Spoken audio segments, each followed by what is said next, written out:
Hi అండి. ఈరోజు వరలక్ష్మి వ్రతం కదా, పువ్వుల కోసం వచ్చామండి. ఎలా ఉన్నాయో చూడండి, చాలా ఫ్రెష్గా ఉన్నాయి పూలు. కానీ కాస్ట్ చాలా బాగున్నాయండి, చాలా ఎక్కువ ఉన్నాయి. మామూలు రోజుల్లో క్యాజువల్గా అయితే 150 అలా ఉంటుందండి. ఈరోజు అయితే 150 కాదండి, 200 300 కూడా చెప్తున్నారండి. బంతి పూలకి అంత రేటా?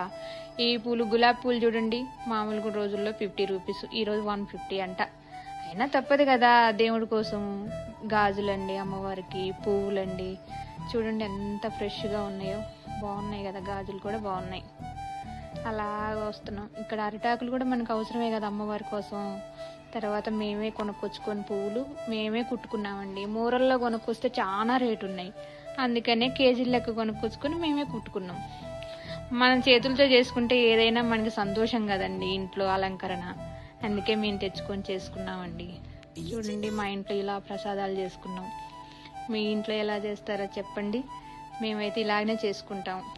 బాగున్నాయో లేదో కామెంట్ చేయండి. మా అమ్మవారు చూడండి ఎలా ఉందో, మా పూజ గది చూడండి ఎంత బాగుందో, అలంకరించుకున్నాం మేము. కానీ ఇంకా వేరే వాళ్ళు వేరేలాగా చేసుకుంటారు. వీళ్ళిద్దరు మా కొడుకు కోడలండి. మా కోడలు మా దగ్గర ఆశీర్వాదం తీసుకుంటుందండి. మీకు తెలిసిందే కదా, ఇక వరలక్ష్మి వ్రతం అంటే ఇక ముత్తైదులు వచ్చారండి మా ఇంటికి, వాళ్ళ దగ్గర ఆశీర్వాదం తీసుకుంటుంది. తర్వాత ప్రసాదాలు చేసుకున్నామండి మేము.